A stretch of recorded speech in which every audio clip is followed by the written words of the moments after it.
So,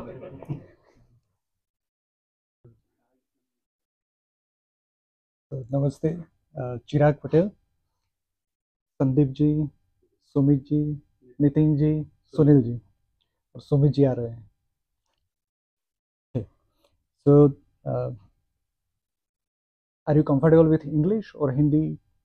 Whichever way, English is better. For English. Okay, sure. So, I mentioned last time that we are going to cover 10 or maybe uh, 11 or 12 Upanishads during this whole study. It's a very vast subject, and some of the Upanishads are very, very long, Bruhadaranyaka and Chandogya. So we'll touch upon those two Upanishads, but mostly you will find that the central idea is kind of repeated in multiple Upanishads. Some narrate it differently, like equations, mathematical equations.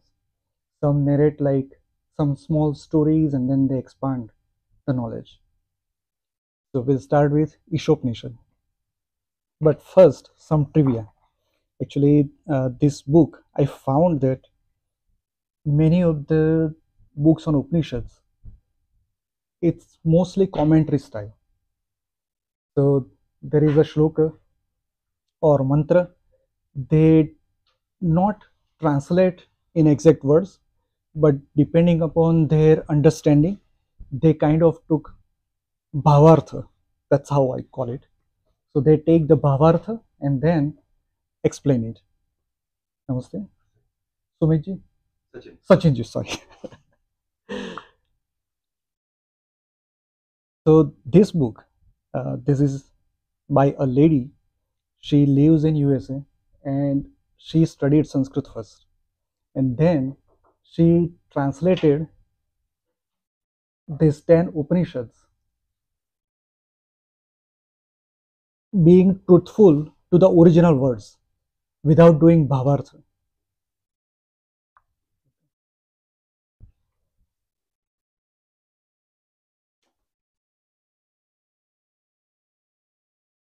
So we were about to start. So this book, I found she is very truthful to the original text, and that's why we'll refer this for the translation, and then we'll discuss. So for Isha Upanishad, which is also called Ishavasya Upanishad or Vajaniya Samhita, because all the Upanishads are part of Vedas. Usually they are the ending chapter of a particular Veda, and they take some core idea from that or exact sukta. This Isha Upanishad is no difference between 40th chapter of Shukla Yajurveda, which is the ending chapter of Shukla Yajurveda in this Isha Upanishad. Exact sukta, no difference at all. And this Upanishad, you'll find it interesting such a way that Shukla Yajurveda, when you think of Yajurvedas, they are about rituals, karma kanda, havan, yajna, and all that. But this particular chapter, this sukta, it's about practice, the inner journey, and how it unfolds Dvaita and Advaita philosophies. It has only 18 shlokas, just 18 shlokas. But you can compare that with Bhagavad Gita. You'll find if you start contemplating, start thinking about each and every shloka in this Upanishad, you'll find that they are as good as the whole Bhagavad Gita. 18 adhyayas of Bhagavad Gita and 18 shlokas of Ishavasya Upanishad. They are quite parallel, strikingly. It's like summary of Gita is here in Ishavasya Upanishad. And some greats I can quote from here. Mahatma Gandhi, he remarked, if all the Upanishads and all the other scriptures happened all of a sudden to be reduced to ashes, and if only the first verse in the Isha Upanishad were left in the memory of the Hindus, Hinduism would live forever. So it's that important. Swami Chinmayananda, he wrote very extensive commentary on Upanishads. And what he wrote, the very first stanza of this matchless Upanishad is in itself a miniature philosophical textbook. Just one verse, just the first verse of this Upanishad. It's that important. We'll explore, but you will realize that if you keep exploring this just first verse more and more, deeper and deeper, you'll find that the whole Sanatan Dharma is contained within that one verse. And Swami Chinmayananda again says that besides being comprehensive in its enunciation of truth, it provides a vivid exposition of the technique of realizing the truth in a language unparalleled in philosophical beauty and literary perfection. Its mantras, I mean the whole Upanishad, are the briefest exposition on philosophy, and each one is an exercise in contemplation. So Adi Shankaracharya also said that this Upanishad, see, other Upanishads that we are going to touch upon, they talk about some practices, some studies, some techniques. Like Ashtanga Yoga, there is Shadanga Yoga in one of the Upanishads.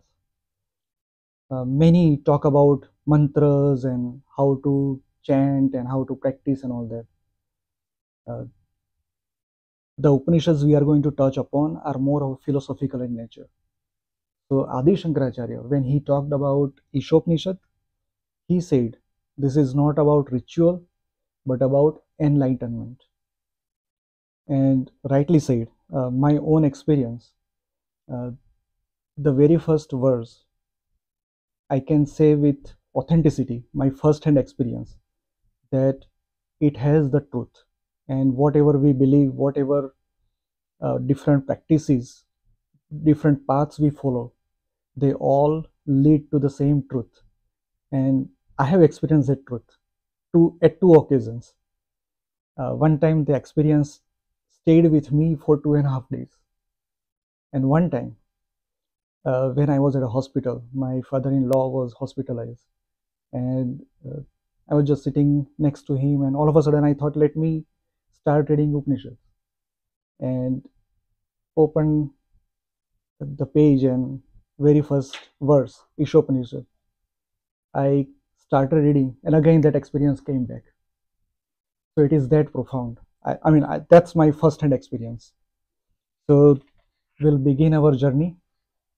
Uh, this is about, see, we all follow different forms of bhakti, different forms of prayer, maybe karma kand, ritual, but this is a serious study for enlightenment. So you all are here. You have taken first step towards enlightenment. That's what I see. And unless and until you have that seed in you, you were not going to start this journey. So even if you were curious and you are present, that's a sign that you have that seed in you. That's why you are here. That's what I believe. So I bow down to all of you. Namaste. And Ishopanishad, every Upanishad starts with Shanti mantra. And this Shanti mantra in itself is very profound. You must have heard or recited this many a times at many different places. So if you would like, you can repeat after me also. That way we speak in the language of those rishis. Om Purnamada Purnamidam Purnat Purnamudachyate Purnasya Purnamadaya Purnamevavasishyate. Om Shanti Shanti Shanti. Uh, I think we have three ladies now, Parul and Jagruti. I know Parul is my wife, Jagruti is my friend. Yes, sir. Harita. This shloka or mantra, if you take it as a mantra, you will realize that it is talking about Brahma or Brahman, the Brahma that is complete, that is full, that is whole. If you take out, actually, uh, it starts with saying, this is whole, this is complete, Purnamidam,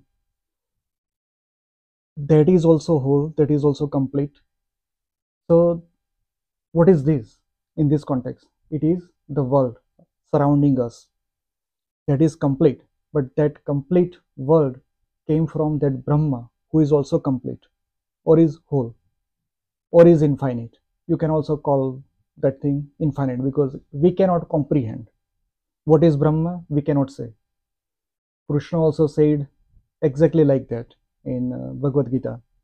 I think Adhyay 7. Who I am, you can just think or imagine, but who I am in reality, you will never comprehend. Whatever you try, you cannot speak, you cannot imagine, you cannot think, you cannot conclude anything. So you can just have a loose idea about who I am. So if you don't know something, we call by different names. Even that name is incomplete.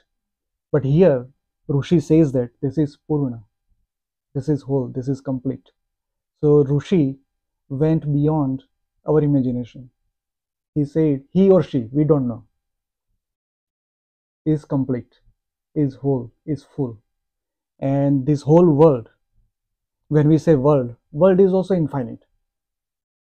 uh, the scientists say that its boundary is 13.4 billion light years, right? But who knows, it could be infinite. There are galaxies or there are objects which are beyond our comprehension. So this world is complete, this world is infinite, and that came from that infinite. There cannot be two infinites, right? There can only be one infinite. So everything is part of that Brahma, that whole, that complete. And that's why Rushi says, Purnamada Purnamidam. If you take out this whole world from Brahma, that Brahma, it doesn't make any difference to Brahma, right? The world, if it ceases to exist, still Brahma is there. Or we cannot say Brahma is there or not. That is just our idea, right? So if you take out world from that Brahma, Brahma remains. And then Rishi says, uh, after saying all this, says, Shantihi, Shantihi, Shantihi. My physical, my mental or subtle, or my spiritual being become calm. So this is the preface. This is a first step towards understanding this Upanishad. Every Upanishad, as I said, it's a very serious study. So you first calm down your mind, not only mind, your body, mind, and yourself. Self is different, right? We'll touch upon that concept also. So now you become calm. Now you are ready to take upon this Upanishad. And very first verse, as I mentioned before, this itself is an essence of Sanatan Dharma. Gandhiji said, uh, if every scripture, everything that in our memory ceases to exist, but if only this one verse, first shloka of this Upanishad survives in our mind, Hinduism or Sanatan Dharma will live. So the shloka is like this. You can repeat after me. Ishavasyam idam sarvam yat kim cha jagatyam jagat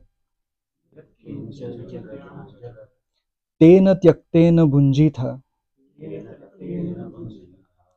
ma grudha kasya svidhanam. The literal meaning of this is everything there is, everything that exists in this world is enveloped by Brahman. Therefore, reveal in renunciation and do not covet what belongs to others. This is its literal English translation. But if we look at it, why it says Isha idam sarvam?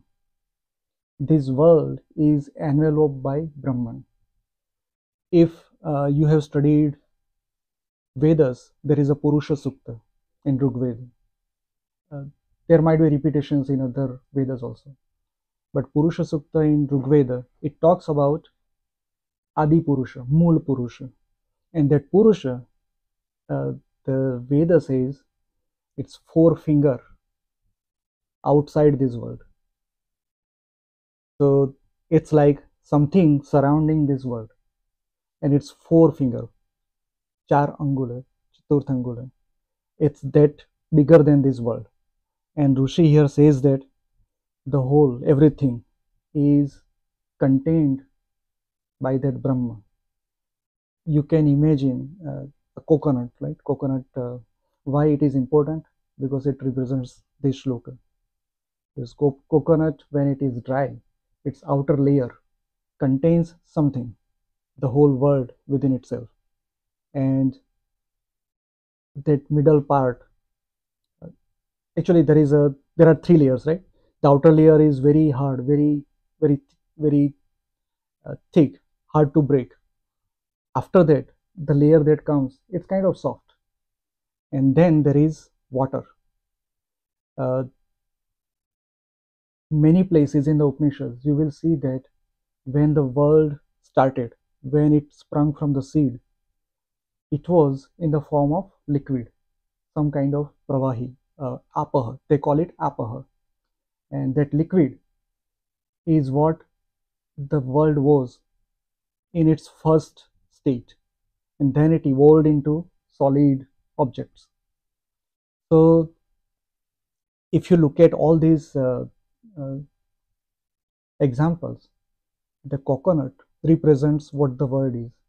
And just like its outer thick layer, uh, this layer is Brahma, and inside that is the whole world.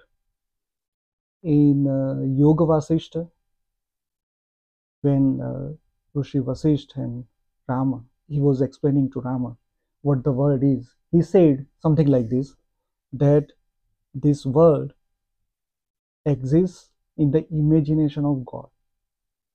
So we are all part of that imagination, and that imagination is part of within God, just like we dream. So we are dream of God. That's how Rishi Vasishtha described it. And if you try to match these words, Isha Vasyam Idam Sarvam, Yatkim Cha Jagatyam Jagat, the whole world, everything that exists in this world is enveloped by Brahman. Therefore, then Rishi says that Tena Tyaktena Bhunjita. This is what Gita teaches us. This is not yours. This belongs to God. This belongs to somebody else. And you are part of that somebody else. So when you say this is mine, don't do it. Offer everything to him or her. I mean, we don't know, right?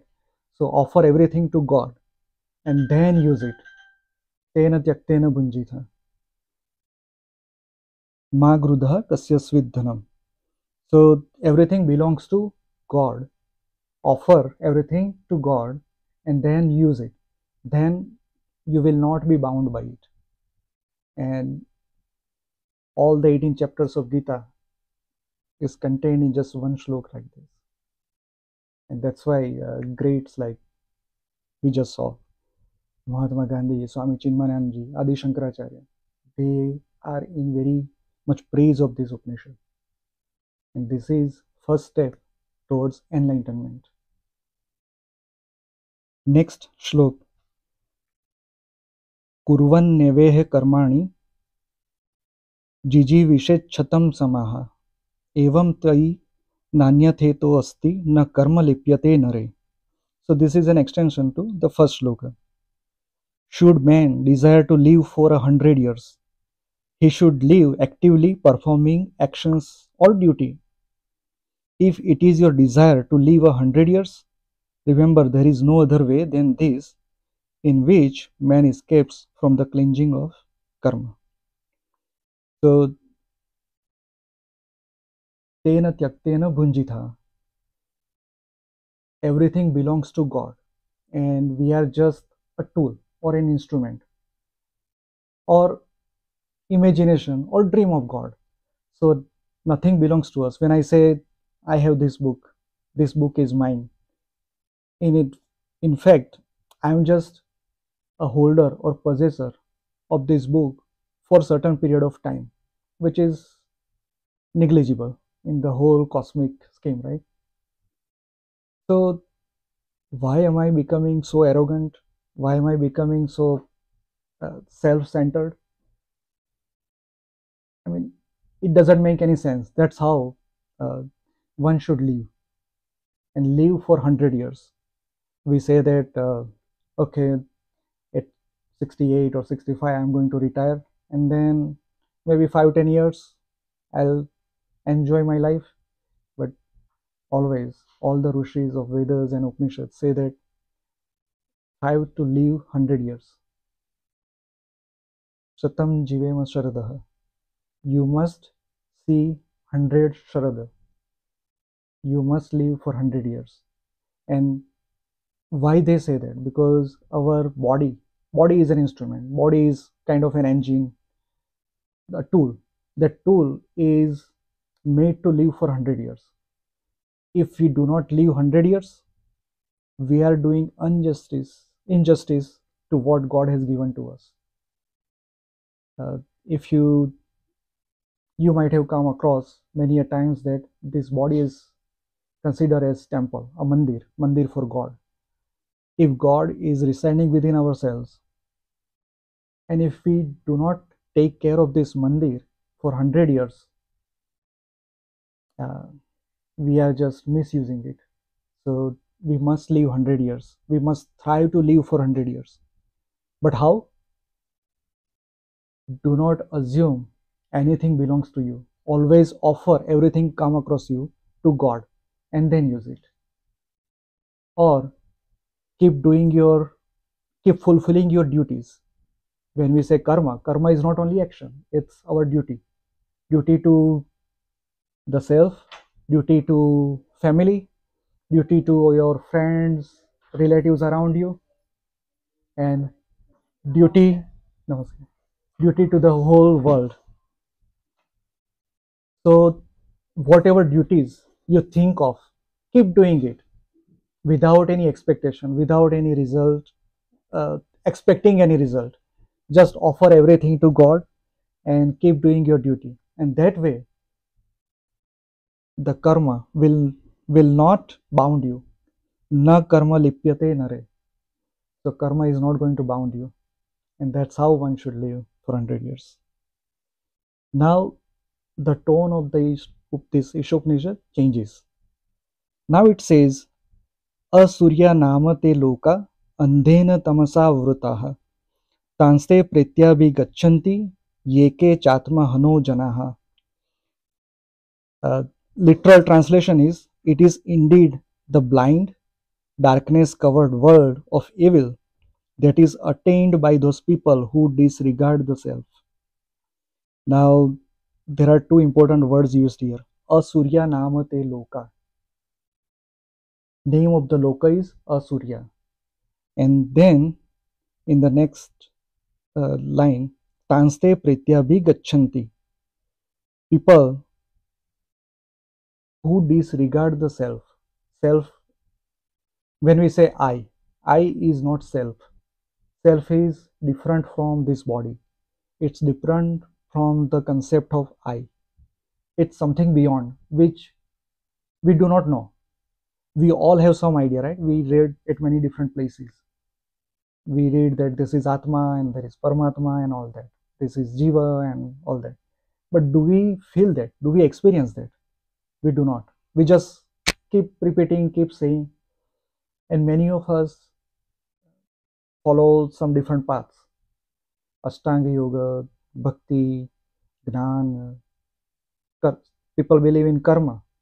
But here, Rushi clearly says that people who disregard the self, if they do not start their journey towards self, they are called preta. Preta is not ghost. There are very different levels of ghost, right? The when body, I mean, when self, Atma is within body, that is this life form, right? When Atma leaves this body, the very first stage, we follow this 13-day rituals, many of us, right?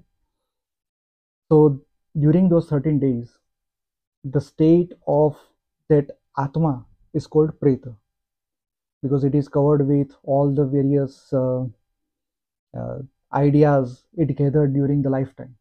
So during those 13 days, it is called Preta. Preta has knowledge. Preta knows something. Preta knows or aware of the life it just passed through. But it cannot do anything. Just like that, people who do not walk towards self, people who are not practicing to realize self are like Preta. They know, oh, there is Atma Paramatma, Jiva, and all that. There is God, Krishna, Ram, Adya Shakti, Shiva. We just talk about these names. We talk about, okay, I have something within me. I mean, we have these concepts. But if we don't walk towards achieving or realizing that, we are like Pret. We know everything, but we don't do anything. We cannot do anything. So Rishi says, those people, they they are they attain this loka. Name of that loka is Asurya. What is Asurya?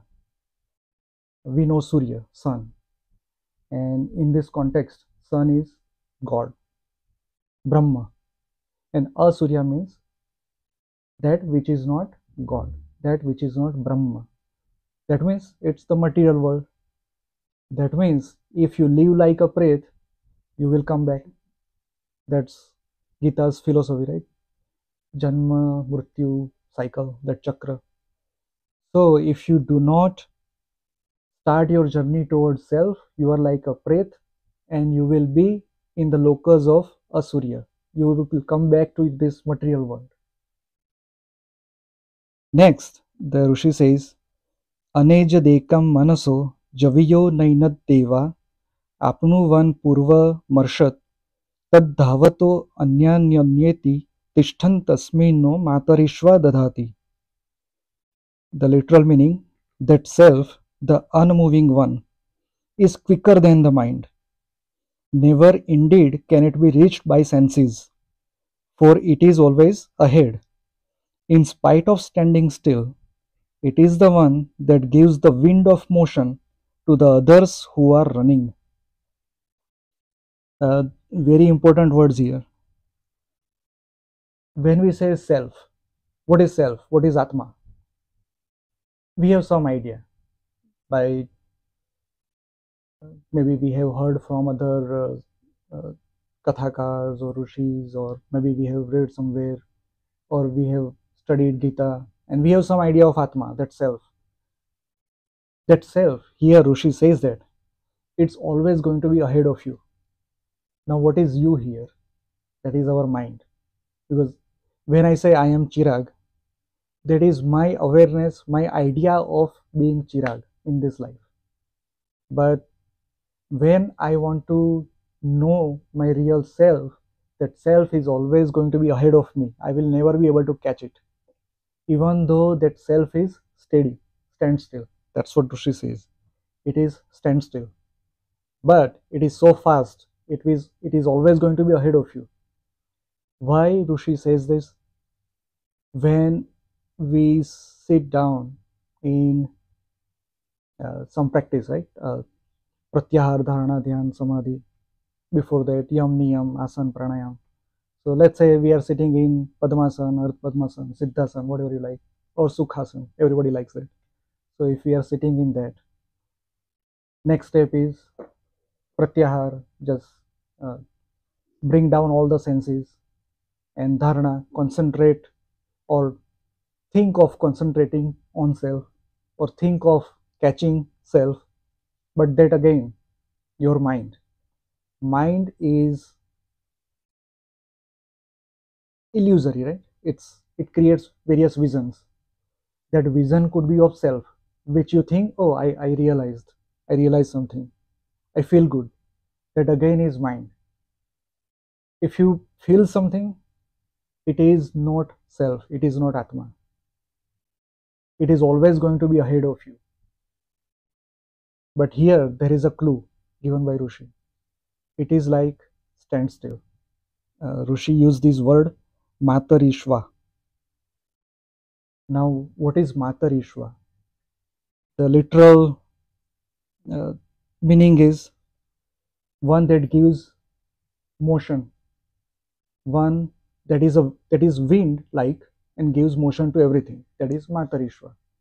But if we try to go a little deeper, Matarishva is also according to Rigveda. Many in the Rigveda mantras, Rishi use this word Matarishva for when they do this havan sacrifice, the fire ritual.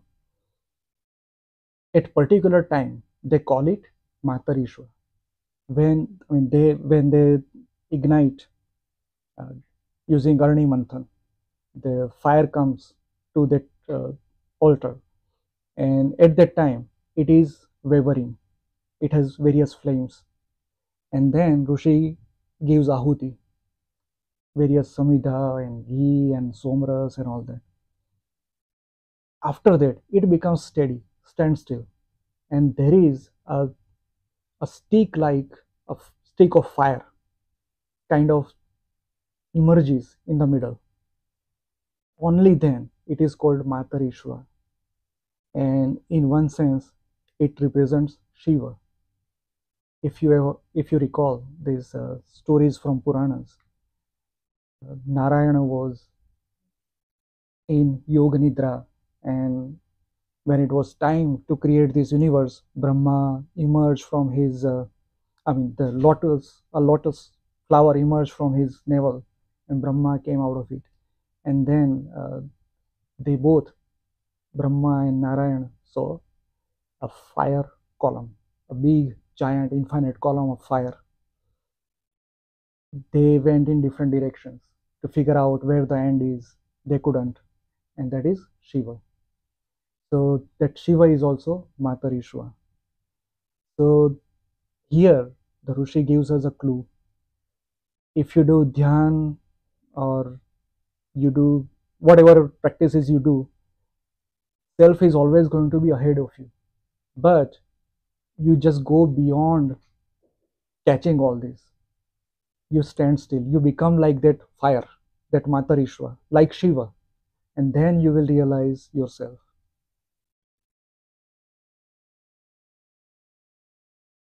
In next shloka, it says, Tadejati tannejati tadre tadvantike tadantarasya sarvasya tadu sarvasyasya bahyatah. It moves and it moves not. It is far as well as near. It is the inner realm of everything as well as the outer shell of everything. Again, these are the characteristics of self. We all know from the various sources, Puranas and Gita and many stories, that which moves not. So self is always going to be ahead of you, but it is still stand still. It is far as well as near because we cannot realize it, we cannot catch it. That's why it is far. But it is within us, so it's near. It is in the inner realm of everything as well as the outer shell of everything. Well, again, Krishna in Gita says that Sutre Manigana Eva. How I reside in everyone? Like Sutre Manigana Eva. I pervade So I am inner self of everything, but I am still outside of it. I mean, it's hard to comprehend. That's why Krishna says you cannot comprehend who I am. You can just have an idea, you can just have some imagination. Stick to your imagination and eventually you'll get me. But then Ramakrishna Paramahansa gave a very good example for that. When somebody asks, how can we know Brahma? How can we realize Brahma? Then Ramakrishna said, you are like a doll made up of salt. You jump into the vast ocean and you want to find the depth of that ocean. And imagine what happens to you. You are made up of salt. So what will happen? You will eventually be part of ocean. You will cease to exist. So that's why Rishi says, even Krishna said, you cannot comprehend who I am, but just imagine whatever you can. Yastu sarvani bhutanyatmanenyav pashyati sarvabhuteshu chatmanam tato na vijugupsate. He who sees all beings in the self and the self in all beings does not have to hide or shrink from anything. This is literal meaning, that we must see Narayan in everything, right? There are stories. We must see everything as one. We must see self or Atman or Brahma in everything. And that's the only way one doesn't have to hide or shrink. Now, what does this mean? If you know that who I am is you are, and all of us, that includes this phone, that includes this tripod, this includes this asana I'm sitting on, this includes air within this includes light. Everything is God. God is everything. Once we realize this, I'm saying, right? But we do not feel everything is one. I'm just saying, these are just words. Or you can create some imagination, everything is one. But do you really experience that? Unless and until that experience comes to you, you will have to hide or shrink. That means you will be away from the real knowledge. If you keep studying various scriptures, if you keep listening to various people, even me, it's not going to give you or benefit you anything unless you practice it, unless you experience yourself. And that's what Rishi is trying to stress upon. Yasmin sarvani bhutanyatmaiva bhutvijanatah tatra ko moha kaha shoka ekatvam anupashyatah. When one realizes that all beings are indeed situated in the self, when one sees that state of oneness, then what delusion and what sorrow can exist? So when you become one, when you experience that you are one, then there is no sadness, there is no sorrow, there is no difficulties, there is no pain, nothing in this world. Because what is pain? I didn't like something that my wife did, so I become sad, or I become angry, or I say something to her, even she becomes, there is quarrel. So why this is? Because I think that she is different from me. Once we are a unity, we are one, there is no quarrel, there is no pain.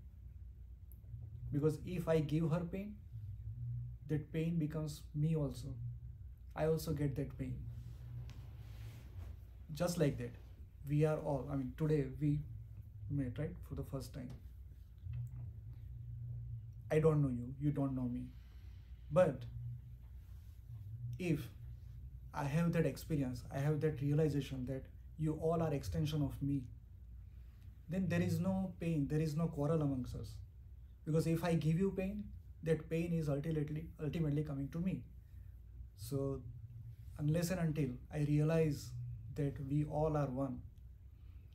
See, we Indians, we are very famous for leg pulling, right? I want to be at the top. Nobody else must reach that. And we are very envious. If somebody reaches to some stage, oh, that guy, he was below me before and now. So we all have those things in us. That gives us pain, that gives us distress. But when somebody reaches to the top, if I become very happy, oh, very good, because he is me or she is me, there is no difference, then there is no pain, there is no stress. And that's what Rishi kept telling us. But it's very hard to experience, right? स पर्यागच्छुक्र कायम व्रणस्नाविरम शुद्धम पापवित्तम कविर्मनीषी परिभूः स्वयंभूर यथा तथ्यो अर्थान वेददाच्छा श्वतिभ्यः समाभ्यः.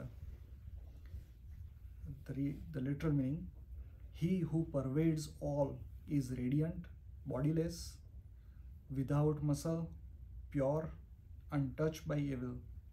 He or she, the seer, the thinker, the all-pervading, self-existent one, has since eternity given to each materiality per his own nature. Here it talks about creator, source of everything. We said that Purnamada Purnamidam, Purnat Purnamudachyate. So that creator, we cannot say he or she, right? Rishi says that God pervades everything. God is bodiless. If there is no body, there is no he or she. How can that be? God is without any muscles or any bones. I mean, the Rishi here just describes the characteristics, what we can or what Rishi could imagine, and gives us an idea that also you can also keep thinking about it. But these are just the characteristics, the highest we can imagine. And from God's will, this world came into existence. Many a times we say, oh, there are many evil people who did all the prashtachar and still they are at the top. They earn a lot of money. And we say, God created this world. We many a times think, right? Then we console ourselves, oh, it's Kali Yuga, don't worry. But these are all escapism. If I am the creator, that is my will to create something. That is not will of the thing that I created. We are all objects. We are imagination of God. So God imagined this world like this. So who are we say to deny that? Who are we to question that? We are part of that imagination. We are part of that creation. We don't have any say. We are just like a tool. Just keep enjoying. Just keep enjoying this whole play. That's how many saints say. So we are like play of consciousness and we become instrument like that. And that's what Rishi is trying to say. Andham tamah pravishanti ye avidyam upasate tato bhuya ivate tamoya u vidyayam rataha.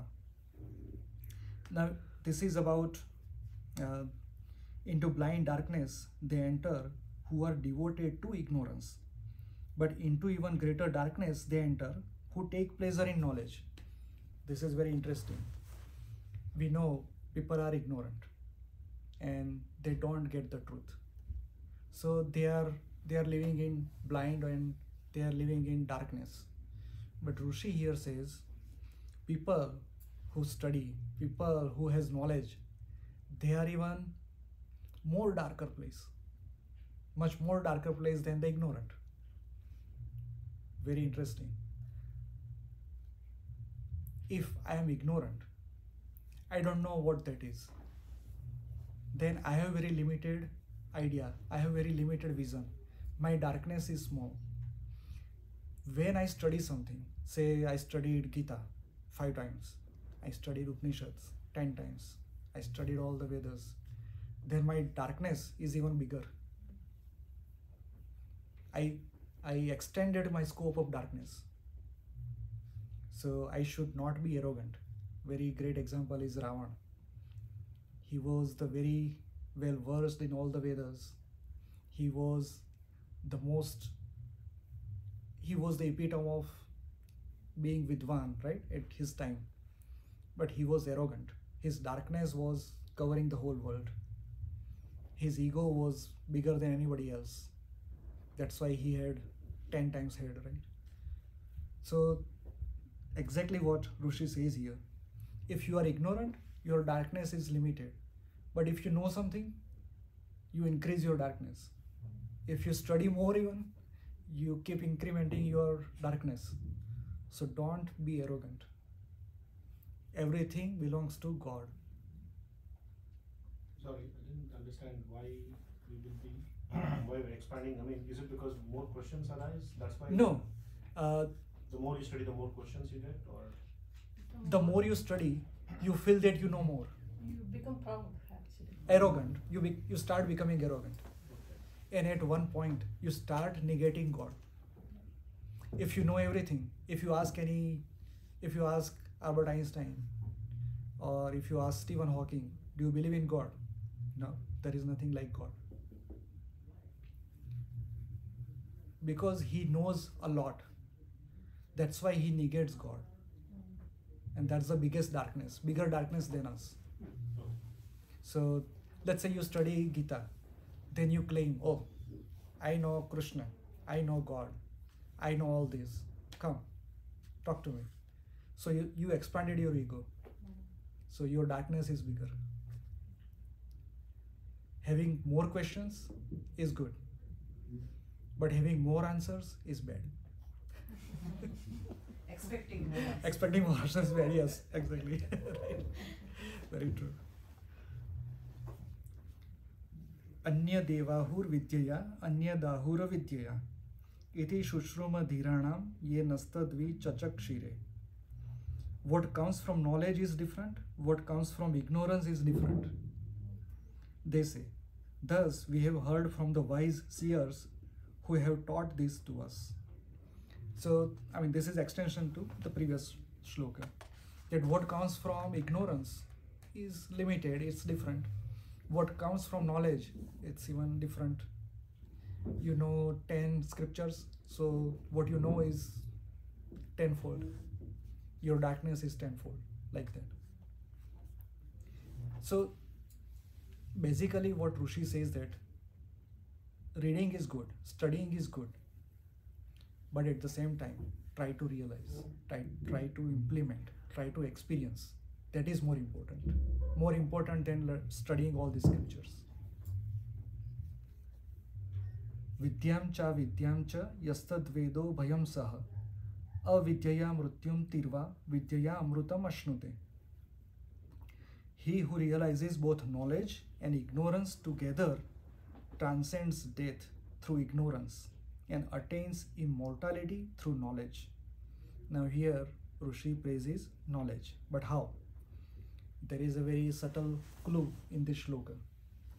See, if you are ignorant, let's say there is a story of Tulsidas. Before he became, or before he started his journey, he was very fond of his wife. And we all know that story, that when his wife went to her parents' home, Tulsidas couldn't even stand. So he ran after her at the night. There was a river. He saw a boat or something like that, and he jumped over that and crossed the river. He reached the house and he saw a big rope. He climbed that and met his wife. His wife asked, how you came here?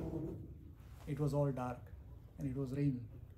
There is a river. How could you cross at night? How could you climb up here? Tulsidas showed her oh, there is a rope here, and there was a boat in the river. Then his wife said, okay, show me. Ratnavali, her name, I think, yeah. Tulsidas showed that rope. Rope was indeed a snake, not a rope. And then they reached the river and showed the boat. Boat was indeed a dead body. So Ratnavali said, see, you are fond of this body. This body is not going to last forever. For this body, you are doing all this. Do something which brings you to eternity, which brings you to enlightenment. This is just rubbish. And then in that moment, Tulsidas realized, yeah, he was on a different path. So just like that, ignorance can make us climb using that snake, because we do not know that this is snake. For us, it's a rope. We just climb up. When we have knowledge, when we have torch, we know that's snake. How can I climb? So I find a different way to circumvent that snake. So ignorance is like snake. But when I have knowledge, if I use it rightly, that will take me to a path that is better, that transcends death. So Rishi says, you study all the scriptures, that's fine. You gain some knowledge. Now put that knowledge into practice, and that way you will transcend death. That's how you will be on the path to enlightenment. In a sense, see, death means cycle of death and birth. So if you use your knowledge, at the same time, if you use your ignorance, if you ignore death, if you ignore death and birth cycle, that means for you, death and birth should not make any difference. When we say we want to be liberated, we always think about liberation after death. No, Rishi here says liberation even with your being alive like this in this body. For you, death or birth doesn't make any difference. That's what the liberation is. And that's what Rishi stresses, that using your ignorance, ignore cycle of birth and death. Ignore meaning just don't pay attention. For you, death or life doesn't make any difference. When you are in self, when you realize self, then your outer layer, your body, doesn't make any difference. Whether you are part of that or you are not part of that, or if you cease to exist, there is no difference. अंधम तमः प्रविशन्ति ये असंभूति उपासते ततो भूय इव ते तमो य उ संभूत्यां रतः. Into blind darkness they enter who worship only the unmanifest, but into a greater darkness they enter who take pleasure in the manifest. Now here you get a hint of Advaita and Dvaita. This shloka is favoring Advaita. Rishi says, favors asambhuti, right? Asambhuti is unmanifest, destruction of everything, which does not exist materially. That's what Rishi says, that you take refuge in that. Don't indulge in manifest. Don't indulge in murti or form or what is material. Go beyond that. Again, this is about realization, that when we pray to God or murti of God, go beyond that murti. Just don't look at murti and be contented. Go beyond that murti, is what Rishi is saying here. Are we good in time? It's already even, okay. Well, we can keep going on, right, like this, because this subject is such vast, deep. I'm not sure whether we'll be able to cover 10 Upanishads even, but we'll try. Namaste. Which book is this? I can share. You can take a look or take a photo.